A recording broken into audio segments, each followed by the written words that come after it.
Szczęść Boże. Drodzy bracia i siostry, bardzo gorąco zachęcam Was do wysłuchania przesłania księdza Adama Skwarczyńskiego odnośnie trudnych wydarzeń, które nadchodzą na świat, a także w kontekście jego osobistej ofiary, o czym wspomina tutaj i mówił o tym niejednokrotnie, prosząc jednocześnie o gorącą modlitwę za księdza Adama. Czy jest jakiś oddźwięk wśród ludzi, czy decydują się chrześcijanie na bardziej apostolskie podejście do swojej działalności, też duchowej, ewangelicznej? Tak, oddźwięk jest coraz większy. Ostatnio, mogę powiedzieć, narasta lawinowo, ponieważ zostałem zaproszony na stronę internetową z moich przyjaciół, która ma wielu czytelników i tysiące ludzi czytają te moje wpisy, a nawet te moje książki. Książka w Szkole Krzyża też została umieszczona w internecie. Nazwałem tych ludzi ostatnio ziemskimi aniołami krawędzi, w nawiązaniu do kalendarza anielskiego, ale zdążyłem jeszcze w nim przeczytać opis kilku aniołów. Między innymi anioła dnia mojego urodzenia, czyli świętego Anaela, którego obrałem sobie za przewodnika po tym nowym świecie w swojej powieści. Ale też pamiętam opis potężnego, ciemnego jakby anioła krawędzi, mocarza, który bez przerwy unosi się na krawędzi między momentem śmierci a momentem ostatecznego nawrócenia. Kiedy waży się los grzesznika i kiedy już, tak jak Gloria Polo w tej swojej słynnej książce Trafiona przez piorun, prawda, zawiśnie jakby za jedną nogę nad tą przepaścią piekła i widzi, na co sobie zasłużył, jeszcze jest moment, kiedy może się nawrócić. I ten anioł, kiedy jest jakakolwiek szansa na nawrócenie, chwyta go w objęcia i jeszcze wynosi z nad tej przepaści piekielnej na sąd Boży, bo już cofnąć się nie może, bo śmierć nastąpiła. Ale jeszcze ten sąd dla niego wypada, jakby to powiedzieć, na plus, prawda, w ostatniej chwili.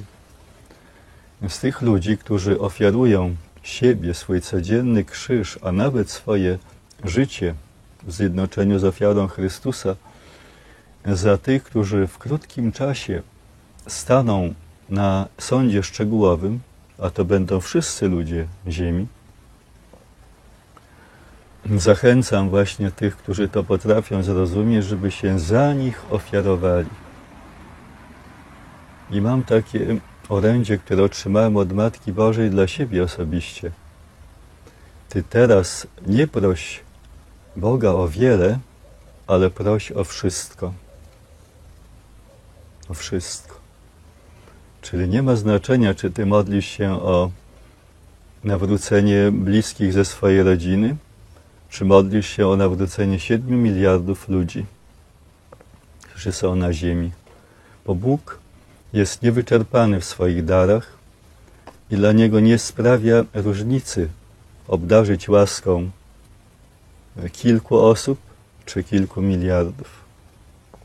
Więc my mamy mieć w tej chwili poszerzone serce na miliardy ludzi, żeby za nich modlić się o ich nawrócenie i żeby za nich tę ofiarę swoją składać. I te dusze ofiary teraz stają w szeregu, bardzo mocno wchodzą na tę drogę, próbują jedni drugim to przekazywać i myślę, że ten ruch się poszerza. Gdyby objął jeszcze inne kraje, byłoby wspaniale.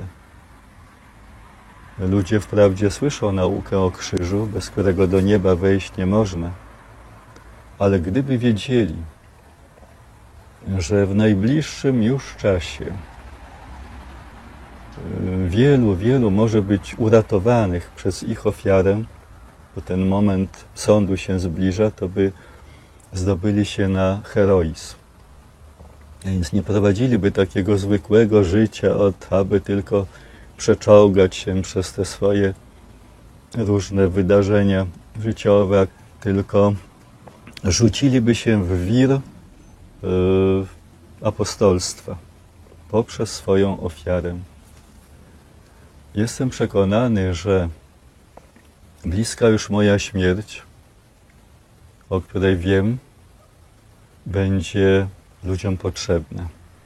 Że ona jeszcze bardziej ich zmobilizuje do tej ofiary i zobaczą, że to, co mówił ten biedny, na wsi mieszkający, dawniej nikomu nieznany ksiądz, jest potwierdzone pieczęcią ofiary, którą Bóg od niego przyjął. I jestem przekonany na 100%, że w tej chwili Bogu potrzebna jest bardziej moja śmierć niż moje życie. Czyli dopełniam już, pisząc, rozmawiając tak jak tu w tej chwili, wypełniam to wszystko, co mi było dane, nie będę tu już potrzebny. Moją śmierć nazwałem wejściem do radości. I tak zatytułowałem drugą część swojej powieści, ponieważ widziałem, jak wielkie szczęście będzie wiązało się właśnie z tym momentem śmierci. Jak w rękach Matki Najświętszej moja dusza poszybuje przed tron trójjedynego Boga. I było to dla mnie najbardziej wstrząsające spotkanie z Bogiem w całym moim życiu. Chociaż później też miewałem takie spotkania. Gdy miałem kilkanaście lat, byłem przeniesiony na próg nieba i wprowadzony do krainy, w której nie istnieje czas ani przestrzeń. Ale właśnie moment śmierci. Jestem skoncentrowany nie na samym doświadczeniu cierpienia, męczeństwa, ale całym duchem, z radością wznoszę się już teraz ku temu szczęśliwemu finałowi.